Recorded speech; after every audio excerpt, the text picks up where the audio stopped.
normal yang dimiliki orang Asia itu sebagaimana sih? Kalau kurang-kurang dikit ya wajar lah seperti itu. Dan saya itu sangat mengkhawatirkan sekali, dan untuk syarat yang kedua, maksud saya, dan untuk syarat yang kedua, secara penelitian sebetulnya tidak membutuhkan yang besar dan yang panjang, tetapi yang dibutuhkan itu adalah kekerasannya, gitu ya. Kenapa yang dibutuhkan itu adalah kekerasannya? Karena agar mencapai ke titik 1/3 area depan yang dimiliki oleh istri tersebut. Nah, itu pun sebetulnya sudah cukup bisa membahagiakan istrinya. Tetapi kenapa kok istrinya itu sampai menuntut ingin memiliki bentuk yang lebih besar gitu. Nah, itu sebetulnya sih ada beberapa kasus gitu ya. Bahkan ada sebagian, tapi saya tidak menganggap bahwa kasus seperti ini istrinya itu sama semuanya, enggak ya. Cuman ada dari sebagian kasus seperti ini, ada sebagian, sekali lagi ada sebagian, saya tidak menyatakan semua perempuan itu sama. Ada sebagian yang dikarenakan perempuan itu yang sudah terbiasa melihat adegan film yang gak layak dilihat gitu ya. Mungkin sudah paham ya maksudnya film apa di sini ya, film Blue lah begitu. Nah, karena seorang istri ini udah terbiasa melihat adegan film itu, sedangkan yang dilihat itu adalah adegannya itu mungkin dari adegan luar negeri gitu ya. Mungkin yang sering dia lihat itu adalah video-video orang Rusia mungkin, sedangkan kan orang Rusia itu yang paling besar gitu ya, yang dimiliki antara negara-negara lain gitu. Nah, dikarenakan sering melihat tontonan-tontonan itu, sehingga masuklah tontonan itu kepada daya khoyalinya seorang istri, seorang perempuan. Paham gak sih ya? Karena udah sering lihat film itu, sehingga masuk ke daya khoyalina perempuan, sehingga seorang perempuan tersebut ataupun seorang istri tersebut ingin berfantasi dengan apa yang sering ia lihat. Sedangkan pada kenyataannya, ia lihat di depan suaminya itu tidak sama ataupun tidak sesuai dengan apa yang sering ia lihat ataupun yang ia tonton. Seperti itu. Sehingga ya istrinya itu menuntutlah kepada suaminya ingin memiliki bentuk yang sama seperti apa yang ia tonton itu. Nah, jika halnya seperti itu menurut saya sih enggak sehat banget. Karena ya seorang istri menuntut seperti itu kalau menurut saya sih kurang manusiawi seperti itu. Dan apakah itu bisa dikatakan ibadah ataupun tidak? Karena ya keinginan seorang istrinya tersebut bukan diawali dari dasar ibadah, tetapi diawali dengan nafsu yang ada di dalam hati seorang perempuan tersebut. Karena itu efeknya, karena ia itu sering melihat tontonan, misalkan tontonan orang Arab misalkan gitu ya, yang badannya lebih tinggi, lebih besar, ataupun orang Eropa yang badannya lebih tinggi, lebih besar. Ya wajar kalau barangnya itu lebih besar dan lebih panjang juga. Kan kita nggak bisa disamakan, kita kan orang Asia seperti itu. Nah, jadi untuk keharmonisan rumah tangga pun ini sebetulnya perlu perlu dicerna gitu lebih dalam. Tetapi kalau misalkan contoh kasus seperti itu, kalau menurut saya sih ya itu adalah diawali bukan dengan ibadah, tetapi itu ya didasari atas nafsu seperti itu.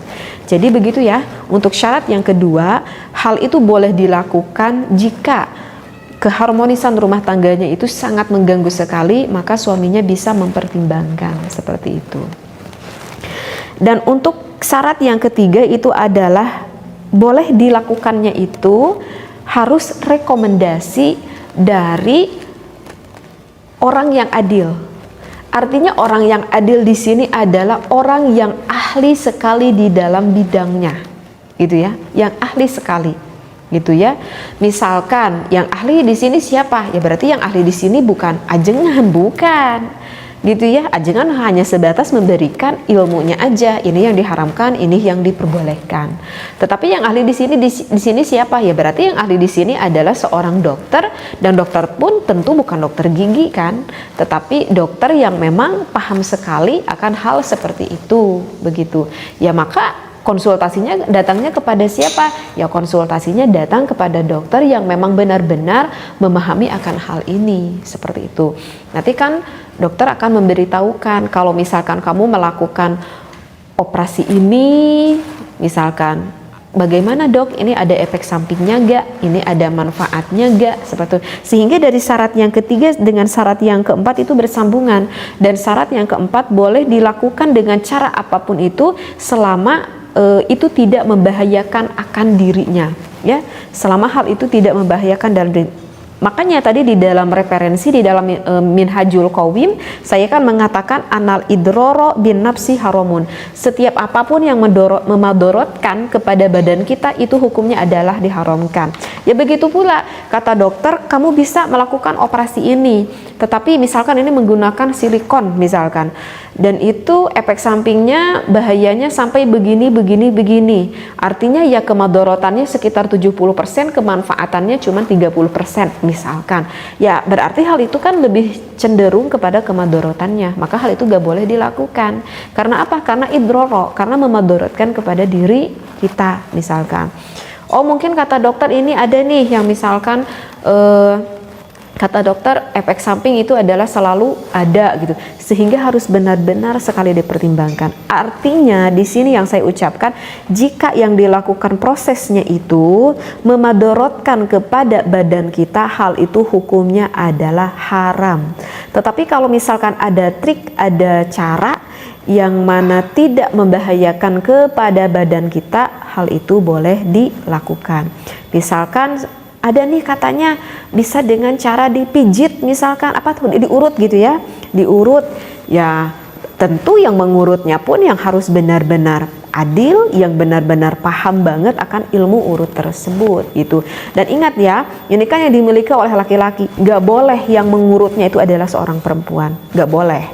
Jadi yang mengurutnya itu harus laki-laki lagi, nggak boleh wanita, karena kan itu kebagian yang benar-benar aurat sekali, seperti itu. Jadi bisa dipahami ya, dari apa yang saya sampaikan dari pertanyaan itu, syaratnya itu adalah boleh dilakukan. Yang pertama, jika ukuran suaminya itu sangat kecil ataupun sangat jauh dari ukuran kenormalan orang Asia, ya karena kita kan orang Asia. Yang kedua, hal itu boleh dilakukan jika ukurannya itu sampai mempengaruhi sekali akan keharmonisan rumah tangganya. Yang ketiga, boleh dilakukan hal itu jika kalian mendatangi orang yang kompeten, orang yang benar-benar adil, yang paham sekali akan ilmunya itu. Dan yang keempat, hal itu boleh dilakukan jika tidak memadorotkan kepada badannya. Tetapi jika hal itu memadorotkan kepada badannya, maka itu hukumnya menjadi haram, gitu ya. Nah untuk itu ya tanyakanlah kepada ahlinya ya, kepada dokter. Saya itu nggak paham kalau untuk bidang ini. Baik, untuk pertanyaan yang kedua, saya mah enggak sih bermaksud ingin memperbesar ataupun ingin memperpanjang gitu ya. Tetapi kadang tuh saya tuh suka ada keluhan. Keluhannya kenapa? Keluhannya Pak, keluhannya adalah kok sekarang umur-umur semakin tua kok barang aku kok kayaknya sering lemes gitu, tetapi nafsuku tinggi. Tapi barang aku sering lemes gitu ya. Kadang udah bangun-bangun nggak tahu dengan sendirinya tahu-tahu udah tidur gitu ya, dan susah untuk dibangunin. Apakah boleh gak gitu ya? Berarti ini kan berhubungan akan maaf ya, akan kekerasan yang dimiliki oleh seorang suami. Apakah boleh gak bagi seorang suami misalkan memakan obat gitu ya, ataupun meminum ramuan jamu gitu, ataupun mengkonsumsi apalah gitu ya. Bahkan kan sekarang ada seperti semacam gel gitu ya, ataupun semacam apa itu saya pernah dengar semacam tisu gitu ya. Nah kalau seperti itu alasannya, apakah oleh fikih itu diperbolehkan atau tidak gitu. Nah ini untuk pertanyaan yang kedua. Dan untuk pertanyaan seperti itu saya ingat kepada hadis Rasulullah Shallallahu Alaihi Wasallam. Pada saat itu Rasulullah Nabi Muhammad itu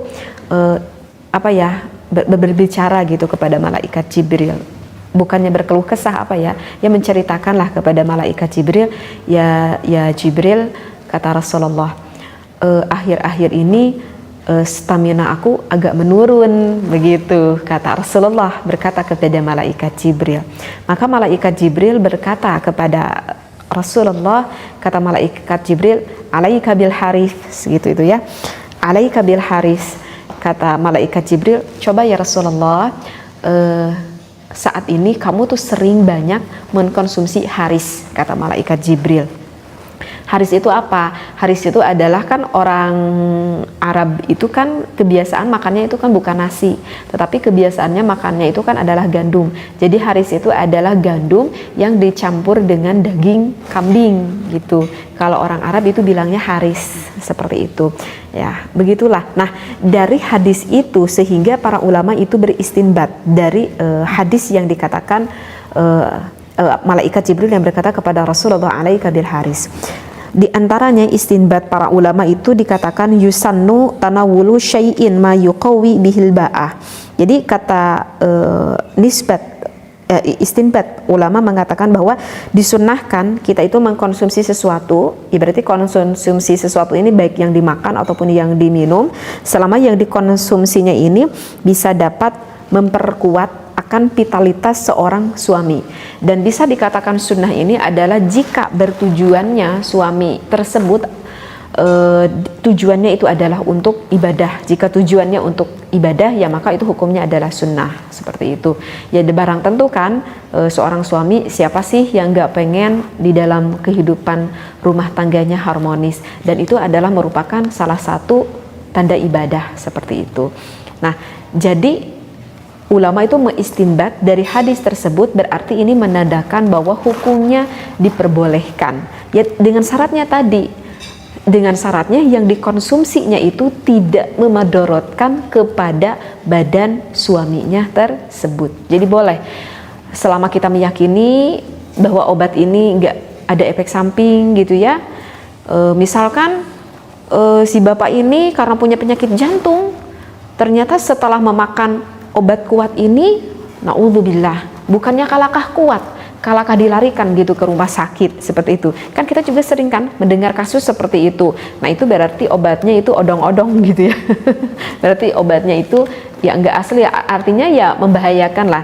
Jadi oleh karena itu setiap mau membeli sesuatu itu harus dikonsultasikan dulu, dan kita harus meyakini dulu apakah hal itu dapat memadorotkan ataupun tidak ke badan kita. Karena sekali lagi di dalam Minhajul Qaum tadi dikatakan setiap sesuatu yang memadorotkan kepada badan kita maka itu hukumnya adalah haram. Sebetulnya ada sih tadi juga referensi yang lebih jelas di dalam kitab Majmu' Syarh Muhadzab, tetapi saya enggak bacakan. Tetapi yang udah saya terangkan mudah-mudahan insya Allah dapat dipahami ya.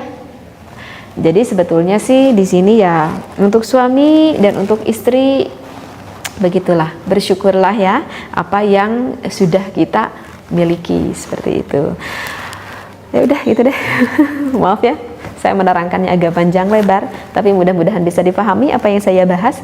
Kebetulan ini ada yang bertanya ya, mudah-mudahan bisa dipahami ya akan jawaban yang saya sudah dicarikan di dalam 3 referensi kitab ini. Wallahu a'lam, wabillahi taufiq wal hidayah. Wassalamualaikum warahmatullahi wabarakatuh.